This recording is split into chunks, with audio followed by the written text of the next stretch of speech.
नमस्कार साथियों, मैं मनीष भारती संस्कृति पीसीएस प्लेटफॉर्म पर आप सभी का स्वागत करता हूं। साथियों, बिहार में एक नई क्रांति की जा रही है और वह क्रांति सिंचाई के क्षेत्र में है, यानी कि किसानों के लिए गुड न्यूज है। और उसके अंतर्गत आज हम चर्चा करेंगे गंडक परियोजना को लेकर के। क्योंकि देखिए, गंडक परियोजना जो है लंबे समय से अधर में फंसा हुआ था और इसको लेकर के तमाम तरह के बातें की जा रही थी कि इसको किस तरह से बेहतर किया जा सकता है और किस तरह से इसके पानी का उपयोग गंडक नदी का किसान कर सकते हैं, खास करके सिंचाई के लिए और उसमें भी खास करके कहें तो खरीफ के फसल के लिए, जिसमें कृषि तकनीक और समृद्धि ये तमाम चीज जो है इसके एक साथ यहाँ पर लाने की बात की जा रही है इस परियोजना के अंतर्गत। इसके अंतर्गत कहा गया कि 3 डिस्ट्रिक्ट को इसका फायदा मिलने वाला है, बिहार के 3 डिस्ट्रिक्ट, जिसमें गोपालगंज, सारण और सिवान रहने वाला है। ये 3 क्षेत्र जो है बिहार के मैप पर देखेंगे इस एरिया में, ये तीनों ही डिस्ट्रिक्ट, चूंकि गंडक का क्षेत्र जो है यही पड़ता है और इसके अंतर्गत क्या देखा जाएगा कि तकरीबन 11,000 करोड़ रुपया का निवेश किया जा रहा है। किसानों को साल भर किस तरह से पानी उपलब्ध कराया जा सकता है सिंचाई के लिए, पर्याप्त पानी, इसके अलावा खेती को अधिक लाभकारी और टिकाऊ कैसे बनाया जा सकता है और तीनों ही इस एरिया में किस तरह से कृषि का विस्तार किया जा सकता है, इसको लेकर के बात की जा रही है। अब देखिए, मैंने पहले भी कहा कि दशकों पुरानी ये समस्या रही है। लंबे समय से ये प्रोजेक्ट जो है वो अधर में रहा है और यहाँ पर इसकी जर्जर स्थिति रहा है, जिसके वजह से किसानों को कभी सिंचाई के लिए सही से पानी उपलब्ध नहीं हो पाया। इसके बाद जो है सारण के सांसद हैं राजीव प्रताप रूडी, पिछले दिनों इन्होंने लोकसभा में ये मुद्दा उठाया भी था। उसके बाद इस बात को लेकर के जोर दिया गया और कहा गया कि ठीक है, समय के साथ इसको काम में लाया जाता है। इस परियोजना के जो तकनीकी और आर्थिक इशू हैं उसको सॉल्व किया गया और कहा गया कि इस बिहार के किसानों को, खास करके इस 3 डिस्ट्रिक्ट के जो किसान हैं, इस परियोजना का लाभ उन्हें दिया जाए। 2 चीजें होगा, एक तो क्या होता है कि गंडक नदी के वजह से, देखिए अभी मानसून का समय है, पानी बहुत हो जाता है, इस वजह से क्या है कि बाढ़ का क्षेत्र ये बनता है। दूसरी बात क्या है कि गर्मी के दिनों में देखेंगे कि पानी सूखता है और उस सूखने के वजह से अगर सिंचाई नहरों के द्वारा पानी उपलब्ध नहीं कराया जाएगा किसानों को, तो फिर क्या होता है कि सिंचाई के लिए पानी की कमी होती है। तो कुल मिलाकर के यदि इस परियोजना को ठीक से चलाया जाता है, इस कंडीशन में आप ये देखने को मिलेंगे कि बरसात के समय में, मानसून के समय में बाढ़ की समस्या का निजात होगा और गर्मी के समय में जल की उपलब्धता रहेगी ताकि सिंचाई किया जा सकता है। ये इस परियोजना का पूरी तरह से ध्येय है, जिसके अंतर्गत कहा गया है कि 1.74 लाख हेक्टेयर में कार्य पूर्ण होने की बात की गई है और उसके अंतर्गत देखेंगे तो यहाँ पर 99,300 हेक्टेयर की बात किया जाए, तकरीबन 67% इसकी बात करेंगे तो पुरानी जो प्रोजेक्ट रहा उसका जीर्णोद्धार और नई सिंचाई क्षमता का विकास अगर देखेंगे तो इसमें 74,900 हेक्टेयर ये पूरा किया जा चुका है। लक्ष्य रखा गया है कि 1,58,000 हेक्टेयर आगे और किया जाएगा, ये टारगेट है और इतना जो है इसके अंतर्गत पूरा किया है। कुल मिलाकर के देखेंगे, जो पुरानी व्यवस्था था जहां पर जीर्णोद्धार करना था वह भी किया गया है और नई क्षमता का विकास जो है वह भी किया गया है। तो इस प्रोजेक्ट को, दोनों को एक साथ समग्रता से देखने की आवश्यकता है। इसके अंतर्गत जो कहा गया पुनरुद्धार जितना काम करेगा, 67% काम पूरा हो चुका है और इसमें तकरीबन आप कह सकते हैं 50% काम पूरा हो चुका है, एग्जैक्ट 47% हो गया है। तो कुल मिलाकर के टारगेट क्या है कि 1.74 लाख हेक्टेयर में कार्य जो पूर्ण हुआ है, इसको पूरी तरह से आगे बढ़ाते हुए इस कार्य को पूरा कर दिया जाए और पूरी तरह से आधुनिक तकनीक का इस्तेमाल किया जाए ताकि किसानों को इसका लाभ मिल सके।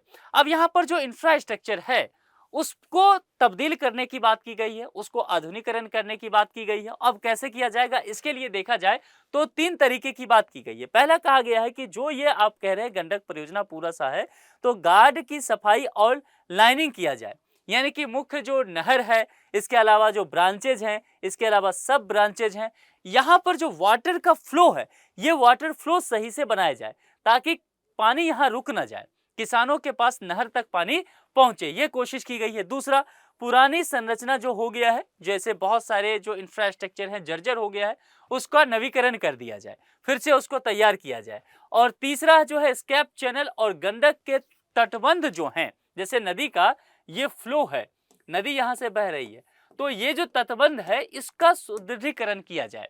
क्योंकि होता क्या है कि बाढ़ के समय, अभी मानसून के समय नदी जो है बाढ़ तो ये बांध को तोड़ करके बाढ़ ला देती है और इस वजह से इस प्रोजेक्ट पर हमेशा ही बुरा प्रभाव पड़ता है। तो कुल मिलाकर के तमाम चीजों को सही करने की यहाँ पर कवायद तेज की जा रही है। दोहरा लाभ क्या है? ग्रीष्मकाल में जैसा मैंने पहले कहा कि सिंचाई के लिए पानी इन 3 डिस्ट्रिक्ट में उपलब्ध रहेगा और मानसून में क्या होगा कि मानसून में जो बाढ़ से फसल और ग्रामीणों का जनजीवन अस्त व्यस्त होता है वह भी कहीं न कहीं रुक जाएगा। देश का इसको पहला स्मार्ट कार्ड कमांड एरिया कहा जा रहा है सारण में। अब ये क्या है? दरअसल ये बहुत इंपॉर्टेंट है। जो लोग भी आगे चल करके 73वीं बीपीएससी देने वाले हैं, ध्यान रखिएगा, इसको आप नोट कर सकते हैं क्योंकि आपको ये प्रीलिम्स और मेंस में भी पूछा जा सकता है। एग्रीकल्चर आपका एक टॉपिक रहता है, वहां से प्रश्न बन सकते हैं। अब इसके अंतर्गत कहा गया है कि खुली नहरों की पुरानी व्यवस्था से आगे बढ़ने की बात की गई है और ये क्या होगा? भूमिगत पाइपलाइन बिछाए जाएंगे, ठीक है, और उस पाइपलाइन के माध्यम से डिजिटल नियंत्रण किया जाएगा और फिर पानी का वितरण किया जाएगा। मामला समझ में आया क्या कहने की बात हुई? देखिए, अगर यहां नहर है, ठीक है, खेत हैं, बहुत सारे प्लॉट है, ठीक है, ढेर सारे किसानों के, तो क्या हो रहा है कि अभी नहर से यहां से पानी आया तो आप नहरों की तरफ फिर पानी खोलते हुए नजर आएंगे, मतलब खेतों की तरफ नहर का पानी आएगा। अब इससे क्या होगा कि पानी का फ्लो बहुत ज्यादा है, जहां नहीं भी जरूरत है जिस खेत में पानी वहां पहुंच रही है, तो इससे पानी की बर्बादी भी हो रही है। अब यहां पर इसी चीज को क्या किया गया कि आधुनिक तकनीक से लैस करने की बात की गई है, smart command area. Smart command area में क्या होगा कि कहा गया कि भाई इस नहर को हटा दीजिए आप, ठीक है। अब क्या करना है? यहां पर इस नहर को हटा करके आप इसके जगह पर क्या कर सकते हैं? इसके जगह पर आप पाइपलाइन बिछा दीजिए और पाइपलाइन से वाटर फ्लो होगा, ठीक, और पाइपलाइन से वाटर फ्लो होते हुए जहां पर जिस तरह जैसा खेत है, जैसी खेती है, फसल है, उसके आधार पर कमांड तरीके से पानी की उपलब्धता कराई जाए। इसीलिए कहा जा रहा है कि देश का पहला स्मार्ट कमांड एरिया यह बनने वाला है। यानी कि कुल मिलाकर के कह सकते हैं कि जल की बर्बादी जो है वह यहां पर कम होगा। इसके अलावा जल वितरण में पारदर्शिता रहेगा। अभी किसानों में बहुत झगड़ा होता है बिहार में पानी को लेकर के, तो यह पारदर्शिता रहेगा और जो जीरो वेस्टेज की हम बात करते हैं वह कहीं न कहीं पूरा हो पाएगा। जैसे कि आप यहां पर देख भी पा रहे हैं, यहां से पानी आया पाइपलाइन से होते हुए किस तरह से यहां पर आप डिजिटल मॉनिटरिंग किया जाएगा और कार्ड के जरिए किसानों को यहां पर आप पेमेंट कीजिए, आपको सीधे खेत तक पानी मिल जाएगा। कैसे कैसे ये आगे बढ़ेगा, स्मार्ट प्रक्रिया क्या है नहर से खेत तक का, उसको समझते हैं। देखिए, पहला क्या है? भूमिगत नेटवर्क नहरों के साथ HDPE और PVC पाइपलाइन का व्यापक जाल। ये जो पाइपलाइन है ये बिछाया जाएगा। जैसा मैंने कहा कि नहर को हटाइए, आप पाइपलाइन बिछा दीजिए। जैसे से समझिए ना कि आप शहरों में रहते हैं तो आपके घर तक कैसे पेयजल जो है पाइप के द्वारा आ जाता है, ठीक ऐसा ही समझिए। जिस तरह से बिल्डिंग में पाइप के द्वारा आ जाता है पानी, ऐसा ही खेतों में भी पहुंचाने की बात की जा रही है। ये बात सही है, ठीक है। अब यहां पर कहा गया चरण 2 में देखेंगे तो इसमें कहा गया कृषि क्लस्टर करिए, यानी कि वितरण व्यवस्था को 5 से 10 हेक्टेयर के सटीक कृषि जोन में विभाजित करने की बात की गई। जैसे देखिए एरिया बांट दिया गया ना और यहाँ पर इसको पाइपलाइन से जोड़ दिया गया। इसके बाद कहा गया डिजिटल स्मार्ट जो होगा आउटलेट होगा, यानी कि स्वचालित और नियंत्रित जल निकासी केंद्र यहाँ पर रहेगा।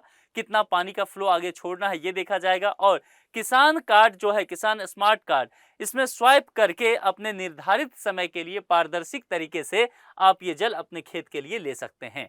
तो कुल मिलाकर के देखेंगे, इसीलिए कहा जा रहा है कि देश का अपने आप में ये एक सबसे नायाब और आधुनिक कार्य हो सकता है, गंडक परियोजना के अंतर्गत देखने को मिल सकता है। जो पुरानी व्यवस्था है और नई जल प्रबंधन की व्यवस्था देखेंगे, इसमें खुली नहर है, इसमें क्या है पाइप के द्वारा होगा। इसमें पानी का अगर पहुंच देखेंगे तो वो अनियमित और अनियंत्रित होता है। इसमें स्मार्ट कार्ड द्वारा ऑन डिमांड होगा, जब आपकी खेत में आवश्यकता है सीधे पाइप से पानी पहुंचा दिया जाएगा। जैसे आपको घर में है, आपको जल की आवश्यकता है, आप नल खोलते हैं पानी मिल गया, वैसा ही कुछ यहाँ पर जल संरक्षण भी होगा। क्योंकि यहाँ पर अगर आप देखेंगे नहरों में खुले तौर पर पानी रहेगा तो वाष्पीकरण होगा, रिसाव भी होता है तो भारी पानी की बर्बादी। यहाँ पर क्या होगा सटीक वितरण होगा, जीरो वेस्टेज होगा क्योंकि पाइप से जा रहा है। कवरेज देखेंगे केवल मुख्य नेटवर्क तक यहाँ पर सीमित होता था, अब यहाँ पर क्या होगा जो दूरस्थ खेत हैं सालों भर वहां तक पानी की उपलब्धता इसमें रह सकता है।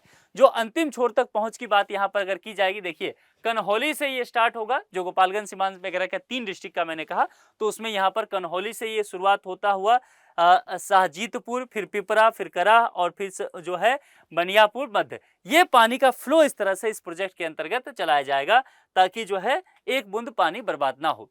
किसानों को सीधा लाभ देने की बात की गई और कृषि अर्थव्यवस्था को मजबूती देने की बात की गई, जिसमें कहा गया कि लागत में कमी आएगा, यानी कि पाइपलाइन सीधे जो है खेत तक पानी पहुंच जाएगा पाइपलाइन से, तो सिंचाई की जो लागत है वो घट जाएगा यहाँ पर, ठीक है।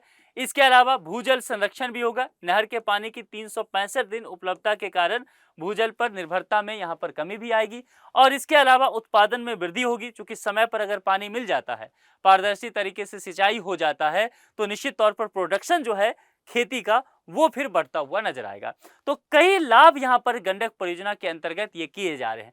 भविष्य के कृषि ब्लूप्रिंट की बात करेंगे, निश्चित तौर पर अभी गंडक परियोजना को लेकर के बात किया जा रहा है। जैसे बिहार में कई तरह की परियोजनाएं कई नदियों पर चल रहा है, जैसे कोसी वगैरह पर, हो सकता है समय के साथ अलग अलग जगहों पर यही नेटवर्क बिहार सरकार बिछाने की कोशिश करे और हो सकता है बिहार सरकार से आने वाले समय में अन्य राज्य की सरकार अपनाए, तो अपने आप में एक नायाब तरीका ये हो सकता है। गंडक विशेष सिंचाई परियोजना केवल इसे आप एक इंफ्रास्ट्रक्चर का आप ये नहीं कह सकते कि नए तरीके से किया जा रहा है, बल्कि आप ये कहना चाहिए कि स्मार्ट कार्ड एरिया और इसका जो वितरण करने की तरीका है जल का, वह अपने आप में एक नायाब होने वाला है। पानी की बर्बादी रोकेगा, किसानों को जल की उपलब्धता होगा और निश्चित तौर पर आने वाले समय में इन तमाम चीजों से लागत और मूल्य की कमी होगी, यानी कि किसानों को मुनाफा खेती में देखने को मिलेगा। इस विषय में आप लोग क्या सोचते हैं? क्या आप चाहते हैं कि बिहार के जितने भी नदियां हैं, जहां जहां प्रोजेक्ट चल रहा है, इन तमाम नदियों पर इसी तरह पाइपलाइन से प्रोजेक्ट किए जाएं और खेतों तक पाइपलाइन से ही जल पहुंचाया जाए, जैसा कि घरों तक पानी आता है? आपके क्या विचार हैं? कमेंट बॉक्स में लिख करके जरूर बताएं। चैनल को यदि सब्सक्राइब नहीं किया है तो जरूर कर लें। Thank you so much.